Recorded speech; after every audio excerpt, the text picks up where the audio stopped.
শুভ সকাল। আপনারা সবাই কেমন আছেন? আমি তো ভালোই আছি। আজকে আমার বাড়ি যাওয়ার কথা আছে। আমি সকাল সকাল উঠে শাক তুলতে এসেছি। এই শাকগুলো খেতে আমার খুবই ভালো লাগে। এইগুলো নিজে থেকেই যেখানে সেখানে হয়। এই শাকের সঙ্গে আরও একটা শাক তুলেছি, সেটা একটু পরে আপনাদের সঙ্গে শেয়ার করব। শাকগুলো ভাজা করে খেলে খুব ভালো লাগে। যারা গ্রামে থাকেন তারা হয়তো এই শাকটা চিনে থাকবেন। চলুন আপনাদের আরও কয়েকটা গাছ শেয়ার করি। ওইদিকে দেখতে পাচ্ছেন কতগুলো কলা গাছ রয়েছে, আর যেই মাটিটায় আমি পা দিয়ে চলছি এর নিচে রয়েছে হলুদ। আর দেখুন কতগুলো পেঁপে হয়েছে গাছে। কয়েকদিন আগে একটা পেঁপে পেকে গিয়েছিল, সেটা বাড়িতে নিয়ে গিয়ে খাওয়া হয়েছে, খুবই মিষ্টি খেতে। আর এইদিকে রয়েছে একটা জামরুলের গাছ। গাছটাতে দেখুন কতগুলো ফুল এসেছে। দিদা বলছিল নাকি এই বছরই এত হয়েছে জামরুল গাছটাতে।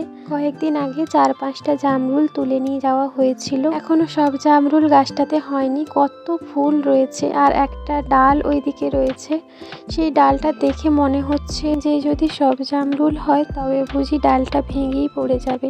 মামা বাড়িতে বেশিরভাগ ফলের গাছ আমার মামার বসানো। আমার মামাও গাছ বসাতে খুবই ভালোবাসে। আর দেখুন কত ফলের গাছ রয়েছে আমার মামা বাড়িদের বাগানে। ওইদিকে দেখুন কতগুলো পেয়ারা গাছ রয়েছে। আজকে সকাল থেকেই দিনটা একটু মেঘলা মেঘলা করছে। আর দেখুন এই কটা শাক তোলা হয়েছে, আর এইদিকে এই শাকগুলো আমি কেটে এনেছি। তখন আমি এই শাকের কথাই বলছিলাম। তারপরে আমি শাকটা কেটে রেডি হয়ে বাড়ির পথে রওনা দিয়েছি। আমার ভাই আমাকে আনতে এসেছিল। আর দেখুন রাস্তার চারদিকে কত ফুলের গাছ, কত রঙের ফুল ফুটে রয়েছে। তারপরে আমি বাড়ি চলে এসেছি। আর বাড়িতে ঢুকেই প্রথম আমার চোখে পড়েছে সেই রাজটগরটা।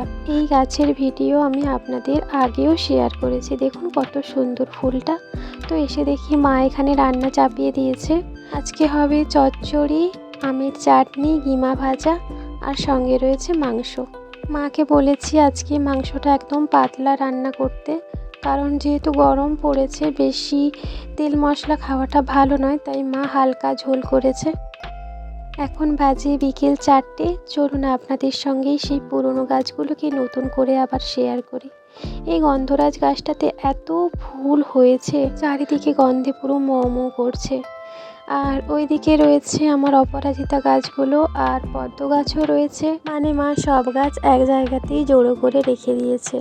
যেহেতু এখন বাড়ির কাজ হচ্ছে, তাই কোনোভাবেই যাতে গাছগুলো ক্ষতি না হয়ে যায়, সেই কারণেই গাছগুলোকে এইভাবে এক জায়গাতে জড়ো করে রাখা হয়েছে। আর ওইদিকে রয়েছে আমার মায়ের সবচেয়ে প্রিয় কাঠগোলাপের গাছটা, যেটা ফুলের রঙটা হলো লাল। ঠিক করে হয়তো গাছটা দেখা গেল না।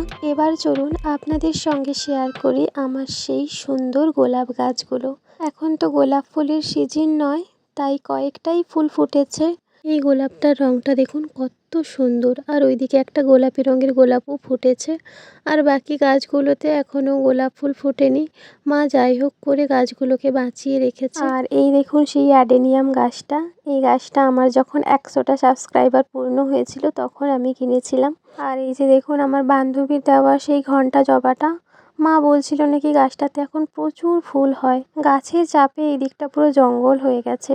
আর আমার মা আমাকে মালবেরি তুলে তুলে দিচ্ছে, আর বলছিল যে শীতকালে এই মালবেরি গাছটাতে এত ফল হয়েছিল, নিজে খেয়ে প্রতিবেশীদের দিয়ে পাখি খেয়েও শেষ করতে পারেনি।